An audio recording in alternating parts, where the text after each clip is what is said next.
ಜೀವು. Full happy ಅಣ್ಣ. Today full happy. ಯಾಕಂತಂದ್ರೆ ರಘುವರು ನಮ್ಮ ಮನೆಗೆ ಬರ್ತಾ ಇದ್ದಾರೆ. ಹಾ, ನಮ್ಮ ಮಾವ ಅವರು ಬರ್ತಾ ಇದ್ದಾರಾ? ರಘು ಮಾವ ಅವರು? ಇನ್ನೇನು ಇವತ್ತು ಫ್ಲೈಟ್ ಬುಕ್ ಮಾಡಿದ್ದಾರೆ, ಬರ್ತಾರೆ. ಸಂಜೆ ಒಳಗಡೆ ಇವತ್ತು ಬರ್ಬೋದು ಅಂತ ಅನ್ಸುತ್ತೆ. ಸಂಜೆ ಒಳಗಡೆ ಬರ್ತೀನಿ ಫ್ಲೈಟಲ್ಲಿ, ಇನ್ನೇನು ಫ್ಲೈಟ್ ಬುಕ್ ಮಾಡಿದ್ದೀನಿ ಅಂತ ಹೇಳ್ತಾ ಇದ್ರು. ಬರ್ತಾರೆ, ಡೈರೆಕ್ಟ್ ನಮ್ಮ ಮನೆಗೆ ಬರ್ತಾರೆ ಅಣ್ಣ. ಇವತ್ತು ಸಂಜೆ 6 ಗಂಟೆ ಅಷ್ಟೊತ್ತಿಗೆ ಬರ್ತಾರೋ ಏನೋ, ಸಂಜೆ 6 ಗಂಟೆ ಮೇಲೆ ಬರ್ತಾರೋ ಗೊತ್ತಿಲ್ಲ. ಒಟ್ಟಿನಲ್ಲಿ ಇವತ್ತು ಬರ್ತಾ ಇದ್ದಾರೆ. ಮನೆಯೆಲ್ಲ ಫುಲ್ ಕ್ಲೀನಿಂಗ್ ಮಾಡಬೇಕು. ಈ ಅಪ್ಪನ ಬೇರೆ ಏನಾರ ಮಾಡ್ಬೇಕಣ್ಣ. ಈ ಅಪ್ಪ ಸುಮ್ಮನಿರೋದಿಲ್ಲ. ಏನ್ ಬಿಡತ್ಲಾಗ, ಅದೇನು ಮಾಡತ್ತತ್ಲಾಗೆ ಎಲ್ಲ ನಾನು ಕಾಟಕ್ಕೆ ಕೊಳಿಸಿ ಎಲ್ಲನ ಅಲ್ಲಿ ಗುಡಿಸ್ಲಾ ಮನೆಗೆ ಸಿರಾತತ್ತ. ಅಲ್ಲ ಅವ ಅಪ್ಪಯ್ಯ ಸುಮ್ಕಿರಲ್ಲ. ಅವ್ರು ಬಂದಾಗ ಒಟ್ಟು ಜಗಳ ಮಾಡೋದು, ಅದು ಇದು ಮಾತಾಡೋದು, ಎಣ್ಣೆ ಕುಡಿದು ಬರೋದು, ತಲೆ ತಿಂತಿರುತ್ತೆ ಹಂಗೇನೆ, ಸುಮ್ಕಿರಲ್ಲ. ಅದಕ್ಕೋಸ್ಕರ ಅದು ಕುಡಿತೈತಲ್ಲ, ಅದಕ್ಕಾಗಿ ಹೇಳೋದು. ಬಿಡತ್ತ ಅದ್ರದ್ದು ಏನು ಲೆಕ್ಕ ಇಲ್ಲನ ಒಂದು ಕಡೆಗೆ ಫುಲ್ ಗಾಡಿ ಮಾಡಿಸೋದು. ಫುಲ್ ಟ್ಯಾಂಕ್ ಮಾಡಿಸ್ತೀನಿ ಸುಮ್ಮನೆ ನಾನು ಎಲ್ಲನ. ಫುಲ್ ಟ್ಯಾಂಕ್ ಮಾಡಿಸಿದ್ರೆ ಎಲ್ಲೂ ಹೋಗಲ್ಲ. ಅರ್ಧ ಬರ್ಧ ಆದ್ರೇ ಅತ್ಲಾಗಿತ್ಲಾಗ ಓಡಾಡೋದು. ಫುಲ್ ಟ್ಯಾಂಕ್ ಆಗ್ಬಿಟ್ರು ಮನೆಗೆ ಬಿಡುತ್ತೆ, ಲೋಡ್ ಆಗಿಬಿಡುತ್ತಲ್ಲ ಗಾಡಿ, ಅವಾಗ ಎದಳಕಾಲ. ಹಂಗೆ ಮಾಡು ಸುಮ್ಮನೆ. ಹಂಗೆ ಮಾಡಿದ್ರೆ ತುಂಬ ಚೆನ್ನಾಗಿರುತ್ತೆ. ಯಾಕಂದರೆ ಫಾರಿನಿಂದ ಬರ್ತಾ ಇದ್ದಾರಲ್ಲ ಅವರು. ಅದಕ್ಕೆ ನನಗೆಲ್ಲ ನಾ ಏನೇನು ಶಾಪಿಂಗ್ ಮಾಡ್ಕೊಂಡು ಬರ್ತಾರವ ಏನೋ, ಏನೇನೋ ತೊಗೊಂಬರ್ತಾ ಇದ್ದೀನಿ, ನಿನಗೆ ಏನೇನೋ ಶಾಪಿಂಗ್ ಮಾಡಿದ್ದೀನಿ ಅಂತೇಳಿ ಹೇಳ್ತಾ ಇದ್ರು. ಅಪ್ಪ ನಾನು ಎಷ್ಟೊತ್ತಿ ನೋಡ್ತೀನೋ ರಘುವ್ರನ್ನ ಅನ್ನಿಸ್ಬಿಟ್ಟೈತೆ. ಅಂತಾರಂತೇನೆ ಜೀವಿತ. ನಮ್ಮ ನಿನ್ನ ಅಳಿಯ ಬರ್ತಾ ಇದ್ದಾರೆ ಇವಾಗ. ಅವರು ಇನ್ನೇನು ಫ್ಲೈಟ್ ಬುಕ್ ಮಾಡಿದ್ದಾರೆ ಆಲ್ರೆಡಿ. ಇವತ್ತು ಸಂಜೆ ಒಳಗಡೆ 6 ಗಂಟೆ ಒಳಗೆ ಬರ್ಬೋದು, ಇಲ್ಲಾಂದರೆ 7 ಗಂಟೆ ಒಳಗೆ ಬರ್ತಾರೆ. 6 ಗಂಟೆ ಮೇಲೆ, 6 ಗಂಟೆ ಒಳಗಾಯಿತು, 7 ಗಂಟೆ ಒಳಗಾಯಿತು. 7 ಗಂಟೆ ಅಷ್ಟೊತ್ತಿಗೆ ಮನೆಗೆ ಬಂದುಬಿಡ್ತಾರೆ. ಅದಕ್ಕೆ ಇವ ಅಪ್ಪಯ್ಯನ ಏನಾರ ಮಾಡಿ ಇಲ್ಲಾನ ಸ್ವಲ್ಪ ಕೂಡಾಕ್ಬೇಕು. ಕೂಡ್ದಲ್ಲಿ ಗುಡ್ಲ ಮನಿಕೆ ಮುದ್ದು ಬಿಡತ್ತ. ಅದ್ರದ್ದು ಏನು ಲೆಕ್ಕ ಅತ್ತ. ನಿಮ್ಮ ಅಪ್ಪಯಿಂದ ಏನು ತಲೆ ಕೆಡ್ಸ್ಕೊಂಬಕ್ಕೆ ಹೋಗ್ತೀಯ? ಎಲ್ಲ ಕ್ಲೀನಿಂಗ್ ಮಾಡಿಬಿಡು, ಸ್ವಲ್ಪ ನೀಟಾಗಿರಲಿ ಮನೆ. ಎಲ್ಲ ಕ್ಲೀನಾಗೆಲ್ಲ ನೆಲಗಿಲೆಲ್ಲ ಒರೆಸ್ಬಿಟ್ಟು ಸ್ವಲ್ಪ ಮನೆಗೆಲ್ಲ ಸೆಂಟ್ ಹಾಕ್ಬಿಡ್ಬೇಕು. ಅವರಿಗೆ ಸ್ವಲ್ಪ ಜಾಸ್ತಿ ಸ್ಮೆಲ್ ಚೆನ್ನಾಗಿ ಬರಬೇಕು. ಮನೆಯಲ್ಲೆಲ್ಲ ಬಂದಿದ ತಕ್ಷಣ ಗಮ್ ಅನ್ಬೇಕು. ಹೋಗ್ಬಿಟ್ಟು ಒಳ್ಳೆ ರೂಮ್ ಫ್ರೆಶ್ನರ್ ತೊಗೊಂಬರ್ತೀನಿ ಬಿಡು. ರೂಮ್ಗೆ ಹಾಕ್ಬಿಟ್ರೆ ಗಮ್ ಅನ್ಬೇಕು. ಆ ಥರ ಸೆಂಟ್ ಏನು ಬೇಡ, ಸುಮ್ಮನಿರು. ಅದು ಸಪ್ರೇಟ್ ಬರುತ್ತೆ ರೂಮ್ಗಳಿಗೆ ಹಾಕೋ ಅಂಥದ್ದು. ಆ ಥರ ತೊಗೊಂಬರ್ತೀನಿ. ತಗೊಂಬ, ಇಷ್ಟ ಆದ್ರೆ ಪರವಾಗಿಲ್ಲ. ನಾನು ಫೋನ್ಪೇ ಮಾಡ್ತೀನಿ ನಿನಗೆ. ತಗೊಂಬ. ಎಲ್ಲನ ಚೆನ್ನಾಗಿ ಏನೇನು ಬೇಕೆಲ್ಲ ತಗೊಂಬಮ್ಮ. ಏನು ಮಾಡ್ತೀಯ ಮಾಡಿಗೆ ಅವ್ರಿಗೆ ನೋಡ್ಕೊಂಬಂದ್ಬಿಡಮ್ಮ. ಯಾತನಾತ್ ಮಾಡಿರತ್ ಬಂದಾಗ ನಮ್ಮ ಮುಂಚೆನೇ ಪ್ಲಾನ್ ಮಾಡಿ ಬಿರಿಯಾನಿ ಮಾಡೋವ್ರಿ. ಬಿರಿಯಾನಿ ಅಂತಂದರೆ ತುಂಬ ಇಷ್ಟ. ಮಟನ್ ಬಿರಿಯಾನಿ ಮಾಡು. ಮಟನ್ ತಾಂಬರೋಣ. ಮಟನ್ ಬಿರಿಯಾನಿ ಮಾಡಿ ಸ್ವಲ್ಪ ಎಲ್ಲ ಇದು ಮೊಸರು ಬಜ್ಜಿ ಮಾಡು. ನೀರು ಹಾಕ್ಬೇಡ ನೀನು ಮೊಸರು ಬಜ್ಜಿಗೆ. ನಮಗೆ ಮಾಡ್ತಿಲ್ಲ ಹಂಗೆ ಮಾಡಿಬಿಡ. ಗಟ್ಟಿಗೆ ಮಾಡಬೇಕು. ಸೌತೆಕಾಯಿ, ಈರುಳ್ಳಿ ಎಲ್ಲ ಹಾಕ್ಬಿಟ್ಟು ಚೆನ್ನಾಗಿ ಮಾಡಬೇಕು ಮೊಸರು ಬಜ್ಜಿನ. ಅದರೊಳಕ್ಕೆ ಒಂದು ಸ್ವಲ್ಪ ಇವು ಎಂಥದ್ದು ದ್ರಾಕ್ಷಿ ಮತ್ತು ಒಂದಿಷ್ಟು ದಾಳಿಂಬ್ರೆ, ಹಂಗೆ ಫ್ರೂಟ್ಸ್ ಸ್ವಲ್ಪ ಹಂಗೆ ಕಾಣಂಗೆ ಚೆನ್ನಾಗಿ ಅದಕ್ಕೆ ಡೆಕೋರೇಷನ್ ಮಾಡೋಕ್ಕೆ ಸ್ವಲ್ಪ ದಾಳಿಂಬ್ರೆ ಆ ರೀತಿ ಎಲ್ಲ ಹಾಕ್ಬೇಕು ಅವ್ರಿಗೆ. ಅವಾಗ ಚೆನ್ನಾಗಿ ಇಷ್ಟ ಆಗುತ್ತೆ. ಆ ಥರ ಚೆನ್ನಾಗಿ ಕಾಣಿಸುತ್ತೆ. ಮೊಸರು ಬಜ್ಜಿಗೆಲ್ಲನ ಸ್ವಲ್ಪ ಡೆಕೋರೇಟ್ ಮಾಡ್ದಂಗೆ ಆಗುತ್ತೆ. ಅದಕ್ಕೇ ಆ ರೀತಿ ಮಾಡು. ಒಂದು ಲೀಟ್ರ್ ಮೊಸರು ತೊಗೊಂಬೋಣ, ಗಟ್ಟಿ ಮೊಸರು, ನಂದಿನಿ ಮೊಸರು ತೊಗೊಂಬ. ಸರಿನಾ? ಮಟನ್ ತೊಗೊಂಬ 1 kg ಮಟನ್ನು. ಚಿಕನ್ ಫ್ರೈ ಮಾಡ್ತೀಯಮ್ಮ? ಚಿಕನ್ ಫ್ರೈ ಮಾಡೋಣ. ಮಟನ್ ಫ್ರೈ ಮಾಡೋಕ್ಕಾಗೋದು ಬಿಡು. ಮಟನ್ ಬಿರಿಯಾನಿ ಮಾಡಿ ಚಿಕನ್ ಫ್ರೈ ಮಾಡಿದ್ರೆ ಏನು ಚೆನ್ನಾಗಿರುತ್ತೆ. ಮಟನ್ ಬಿರಿಯಾನಿ, ಮಟನ್ ಫ್ರೈ ಹಂಗೆ ಮಾಡೋದು ಬಿಡು. ಸರಿ ಆಯ್ತು ಹೇಳಿ. ಫೋನಲ್ಲಿ ನೋಡ್ಕೊಡ್ತೀನಿ ನಮ್ಮ ಅಮ್ಮನಿಗೆ. ಹಾಕಿ ಮಾಡುತ್ತೆ ಮಟನ್ ಫ್ರೈ, ಮಟನ್ ಬಿರಿಯಾನಿ ಎಲ್ಲ ಚೆನ್ನಾಗಿ ಮಾಡುತ್ತೆ ಹೇಳಿ ಅಮ್ಮಯ್ಯ. ಮಾಡುತ್ತೆ ಚೆನ್ನಾಗಿ ಅಡುಗೆಯನ್ನು ಮಾಡೋದು ಸೂಪರಾಗಿ. ಇಷ್ಟೊತ್ತಿಗೆ ಬರ್ತಾರೋ ಅಂತ ಕಾಯ್ತಾ ಇದ್ದೀನಿ ನಾನು. ಅಪ್ಪ ನನಗೆ ರಘು ಅವ್ರು ಇವತ್ತು ಬರ್ತಾ ಇರೋದಕ್ಕೆ ಖುಷಿನೋ ಖುಷಿ. ಇವಿ ಫೋನ್ಪೇ ಮಾಡು. ಎಲ್ಲ ಮಟನ್ ತಗೊಂಡು ಎಲ್ಲೇನೋ ಸ್ವಲ್ಪ ಹಣ್ಣು ತೊಗೊಂಬರ್ತೀನಿ ಹಂಗೇನೆ. ಅವ್ರಿಗೆ ಎಲ್ಲನ ಚೆನ್ನಾಗಿ ಊಟ ಆಗಿದ ತಕ್ಷಣ ಬಾಳೆಹಣ್ಣು ತಿನ್ನೋ ಅಂಥ ಅಭ್ಯಾಸ ಇರುತ್ತೆ. ಬಾಳೆಹಣ್ಣು ಅದು ಬೇಕು ಅವ್ರಿಗೆ. ಹಂಗೇನೆ ಇನ್ನೂ ಏನೇನೋ ಕೇಳ್ತಿರ್ತಾರೆ ಅವರು. ಹಣ್ಣು ಹಂಪಲು ಎಲ್ಲ ತಿನ್ನೋದು ಜಾಸ್ತಿ. ಏನಾದರೂ ಬಂದಿದ ತಕ್ಷಣ ಜ್ಯೂಸ್ ಮಾಡಿಕೊಡೋದು, ಈ ರೀತಿ ಎಲ್ಲ ಏನಾದರೂ ಮಾಡುವಂತೆ ಅವ್ರಿಗೂ. ಯಾಕಂತಂದರೆ ಚೆನ್ನಾಗಿ ಇದಾಗಬೇಕಲ್ಲ, ಅದಕ್ಕೋಸ್ಕರ ಸ್ವಲ್ಪ ಏನಂದ್ರೂ ಸ್ವಲ್ಪ ಎಲ್ಲ ಚೆನ್ನಾಗಿರ್ಬೇಕಲ್ಲ. ನಾವು ಅವ್ರ ಥರ ಇರೋಕ್ಕಾಗಲ್ಲ ಅಂತಂದ್ರೂ ಸ್ವಲ್ಪ ಇರೋದ್ರ ಮಟ್ಟಿಗಾದ್ರೂ ಸ್ವಲ್ಪ ಅವ್ರಿಗೆ ಹಿಂಗೋ ನಾವು ಫಾರಿನಾಗೆ ಇರೋ ಅಷ್ಟು ಸೌಕರ್ಯ ಕೊಡೋಕ್ಕಾಗಲ್ಲ. ಅದಕ್ಕಿಂತ ಎಷ್ಟೋ ಸ್ವಲ್ಪ ಹೆಚ್ಚು ಕಡಿಮೆ ಸೌಕರ್ಯಗಳು ಕೊಡ್ಬೋದಲ್ಲ, ಅದಕ್ಕೋಸ್ಕರ.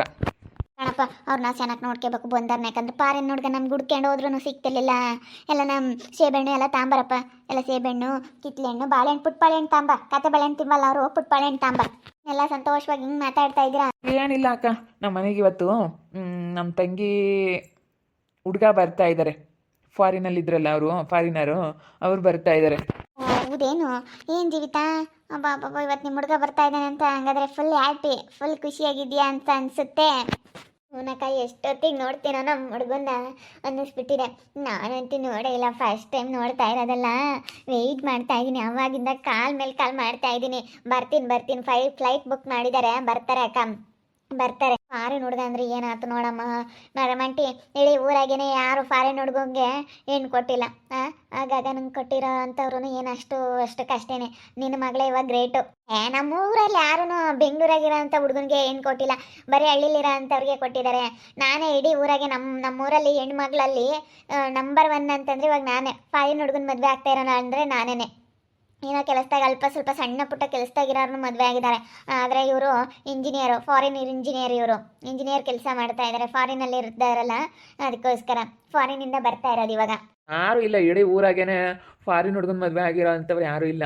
ಬೆಂಗಳೂರಾಗೆ ಹೋಗಿದ್ದಾರೆ ಅಷ್ಟೇ, ಹಳ್ಳಿಗೆ ಮದುವೆ ಆಗಿ ಬೆಂಗಳೂರಾಗೆ ಹೋಗಿ ಜೀವನ ಮಾಡ್ತಾ ಇರೋರು. ಆದರೆ ಬೆಂಗಳೂರಿಗೇನೆ ಸೊಸೆಯಾಗಿ ಹೋಗಿರೋರು ಇಲ್ಲ. ನಮ್ಮೂರು ಹೆಣ್ಮಕ್ಳು ಯಾರೂ ಹೋಗಿಲ್ಲ. ನಮ್ಮ ತಂಗಿ ಅನಿಸುತ್ತೆ ಇವಳೇ ಫಸ್ಟು. ಏನೆಲ್ಲರೂ ಖುಷಿಯಾಗಿದ್ದೀರಾ ಇವತ್ತು? ಏನು ಮರಮಂಟಿ ಗುಡ್ ನ್ಯೂಸು? ಏನಿಲ್ಲ ಅಂಜಲಿ, ಅದೇ ಇವತ್ತು ನಮ್ಮ ಅಮ್ಮನ ನೋಡೋಕ್ಕೆ ಪಾರಿನಿಂದ ಹುಡುಗ ಬರ್ತಾ ಇದ್ದಾನೆ.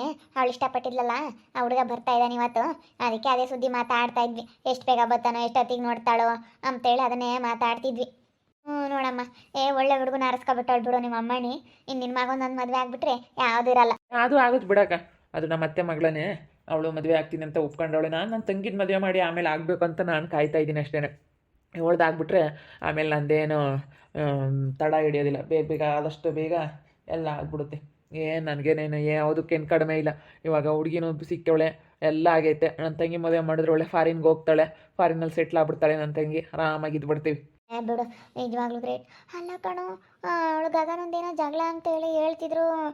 ಏನೋ ಜಗಳ ಅಂತೇಳಿ ಬಸಪ್ಪ ಫೋನ ಮಾತಾಡ್ತಿದ್ದ. ಜಗಳ ಅಂತೆ ಕಣ್ ಮರಮಂಟಿ. ಆಗಬೇಕು, ನಮಗೆ ಮಾಡಿರೋದು ಅವ್ರಿಗೆ ಆಗಬೇಕು. ನಮ್ಮ ಕಣ್ಣೆದ್ರಿಗೆ ಅನುಭವಿಸ್ಬೇಕು. ನಮ್ಮ ಕಣ್ಣು ಮುಂದೆನೇ ಅವ್ರು ಚೆನ್ನಾಗಿ ಅನುಭವಿಸ್ಬೇಕು. ನಮ್ಮನ್ನು ಜೈಲಿಗೆ ಕಳಿಸ್ಬಿಟ್ಲಲ್ಲ, ಆ ಅದೃಷ್ಟ ಗುಂಡನಿಗೆ ಸರ್ರಾಗಿ ಆಗಬೇಕು. ಮಾಡ್ತೀನಿ, ಬಿಡೋದಿಲ್ಲ, ಇಷ್ಟರಾಗೆ ಆಗುತ್ತೆ ನೋಡು. ನಾಗಮ್ಮ ಹೇಳ್ತಿತ್ತು. ಅದಕ್ಕೆ ಫೋನ್ನಾಗೆ ಮಾತಾಡ್ತಿದ್ರು. ಅಲ್ಲಿ ದನಕಟ್ಟತ್ತಾಗೆ ಮಾತಾಡ್ತಿದ್ರು. ಹೇಳಿ ಗಂಡ ಹೆಂಡ್ತಿ ಹೋಗ್ಯವ್ರಂತ ಅಲ್ಲಿಗೆ, ಅದೃಷ್ಟನೂ ಗುಂಡ. ನಾಗಮ್ಮಂತಾಗೆ ಹೇಳ್ತಿದ್ದ ಬಸಪ್ಪ. ನೋಡಿ ಹಿಂಗೆ ಮಾತಾಡ್ತಾನಂತೆ ಅಂತ. ನಾನೆಲ್ಲ ಕೇಳಿಸ್ಕೊಂಡು ಒಂದಿಟ್ಟು ಕೇಳ್ತು. ಯಾವ ವಿಷಯಕ್ಕೆ ಎಂಬ ಜಗಳ ಅಂಬೋದು ಗೊತ್ತಾಗಲಿಲ್ಲ. ನಾವು ಯಾವತ್ತು ಮಾತಾಡಿಲ್ಲಮ್ಮ, ಸುಮ್ಮನೆ ಹಿಂಗೆ ಹೊಮ್ತಾನೆ ನಮ್ಮನ್ನ ಅಂತ ಹೇಳಿ ಬಸಪ್ಪ ಅಂದಿರೋದು. ಅವ್ರ ಋತುನ್ ತಗೋನು ಅವ್ರ ತಗೋ ಮಾತಾಡ್ದಂಗಿತ್ತು.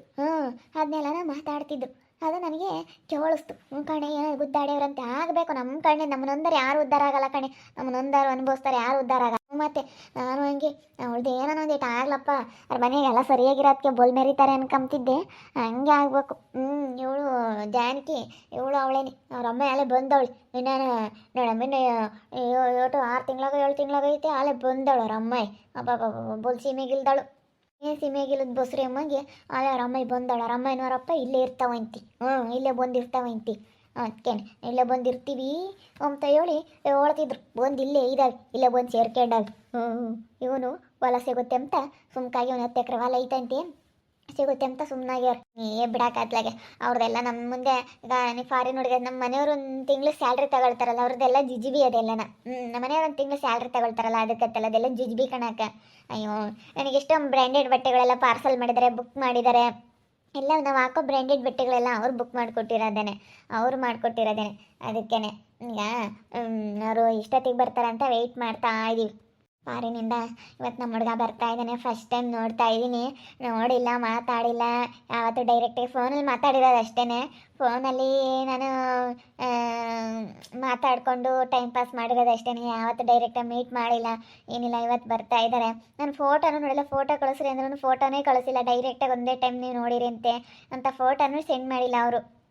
ಇವಾಗ ಎಲ್ಲ ಯಾವುದೋ ಒಂದು ಮೊನ್ನೆ ಒಂದು ಸುಮ್ಮನೆ ಅವರು ಸಿಂಪಲಾಗಿ ಒಂದು ಕಳಿಸಿದ್ರು. ಅದು ಅಷ್ಟೇ ಕ್ಲಿಯರೆನ್ಸ್ ನನಗೆ ಕಾಣಲಿಲ್ಲ ಫೋಟೋ.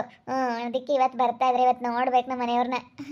ನಮ್ಮ ಹುಡುಗನ ನೋಡಬೇಕು. ಇಡೀ ಊರಾಗೆ ನಾನೇ ನಂಬರ್ 1 ಫಾರಿನ್ ಹುಡುಗನ ಮದುವೆ ಆಗ್ತಾ ಇರೋದು. ನಾನೇ ನಂಬರ್ 1 ಹೆಣ್ಣುಮಗಳು ನಮ್ಮೂರಲ್ಲೇ.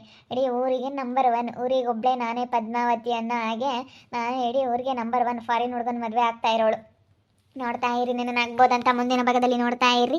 ಹಾಗೆ ವಿಡಿಯೋ ಬಗ್ಗೆ ನಿಮ್ಮ ಒಪಿನಿಯನ್ನ ಕಮೆಂಟ್ ಮಾಡಿರಿ. ಹಾಗೆ ವಿಡಿಯೋ ಇಷ್ಟ ಆಗಿದ್ರೆ ಲೈಕ್ ಮಾಡಿ, ಶೇರ್ ಮಾಡಿ. ನಮ್ಮ ಚಾನಲ್ನ ಯಾರು ಸಬ್ಸ್ಕ್ರೈಬ್ ಮಾಡ್ಕೊಂಡಿಲ್ಲ, ತಪ್ಪದೆ ಕೂಡಲೇ ಸಬ್ಸ್ಕ್ರೈಬ್ ಮಾಡ್ಕೊಳ್ಳಿ. ಓಕೆ ವೀಕ್ಷಕರೇ, ಧನ್ಯವಾದಗಳು.